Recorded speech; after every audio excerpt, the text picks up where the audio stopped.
Dalawang Amerikanong wanted dahil sa pang-aabuso sa mga menor de edad ang arestado sa magkahiwalay na operasyon sa Pangasinan at Cebu. Saksi, si John Consulta, exclusive.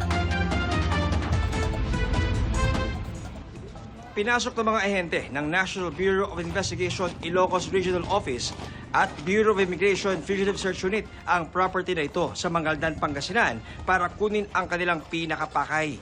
Pagpasok sa loob ng bahay, You have to warrant to arrest in the United States, Florida. Let's go. Okay? You have to go with that. arestado ang 60 anyos na Amerikano na tinakasan umano ang kanyang kaso sa Amerika. Meron kasing communication sa atin from our counterparts from US Embassy na meron isang fugitive from US Justice. Meron itong mga inabuso na minor de edad, sexual abuses, so matagal na siyang hinahanap. Ayon sa NBI at BI Fugitive Search Unit, nakapasok ang puganting Amerikano sa ating bansa nang hindi pa ito nalalabasan ng warat sa Amerika. Going yung deportation procedure natin, pero aalamin din natin kung may mga kinasasangkutan siya ditong lokal na krimen bago natin siya mapabalik sa Amerika. Sa hiwalay na operasyon sa isang hotel sa Cebu City, walang kamalay-malay ang US national na ito na nakadikit na sa kanya ang mga tauhan ng BI Fugitive Search Unit ng mga kuha ng tiyempo. You're under arrest. You Okay. have the right to remain silent. Okay, wait, explain to me why. One moment. Wait. Let me finish, okay? Let me finish.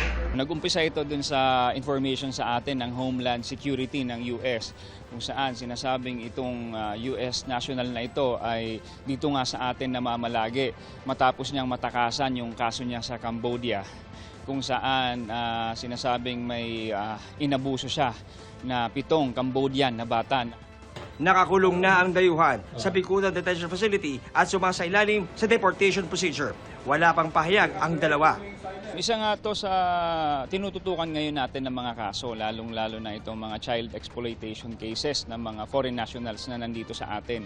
Kasi nakakabahala na dito sila namamalagi at hindi malayo na makapambiktima rin sila habang nandito sila sa atin. John Consulta ang inyong saksi.